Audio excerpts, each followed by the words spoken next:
पुराने जमाने की बात है।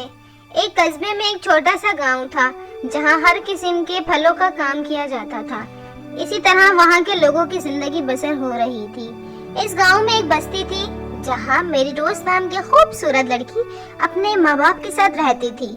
मेरी रोज बहुत हसीन थी। वो ज्यादातर वक्त स्ट्रॉबेरी के गार्डन बाग में गुजारती थी।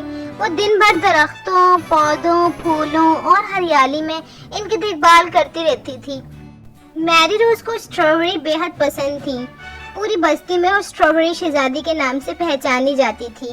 वो स्ट्रॉबेरी छू कर पहचान जाती थी कि ये कौन सी किस्म की स्ट्रॉबेरी है। जब इनके बस्ती में फेस्टिवल लगाया जाता था तो दूर दराज से लोग फेस्टिवल का त्योहार मनाने के लिए बस्ती में आते थे और हर शख्स मेरे रोज से मालूम करने आता था कि इसकी स्ट्रॉबेरी किस किस्म की है। वो अपने हाथों की उंगलियों से छूकर बता देती थी कि ये स्ट्रॉबेरी बहुत मीठी है, आला किस्म की है और फेस्टिवल में लगाई जा सकती है। लोग बहुत खुश होते थे और खुशी से वापस लौट जाते थे। इस बार फेस्टिवल का त्योहार आया, मगर उससे पहले पूरे गांव में बारिश ना होने की वजह से फसलें खराब होने लगी। बस्ती वाले बहुत परेशान थे। उनके पूरे साल की मेहनत बर्बाद होने वाली थी। मैरी रोज भी बहुत परेशान थी। फसलों को बारिश के पानी की जरूरत थी।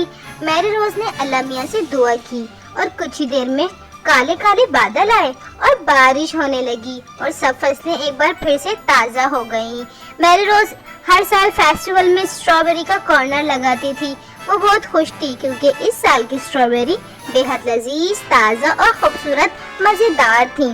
मैरी रोज के बाल भी सुनहरे लाल रंग के थे। इसका घर भी स्ट्रॉबेरी स्टाइल जैसा था। वो सर पर खूबसूरत स्ट्रॉबेरी के फूलों के ताज लगाने लगी थी। इसके कपड़े खूबसूरत सिल्की फ्रॉक जैसे थे।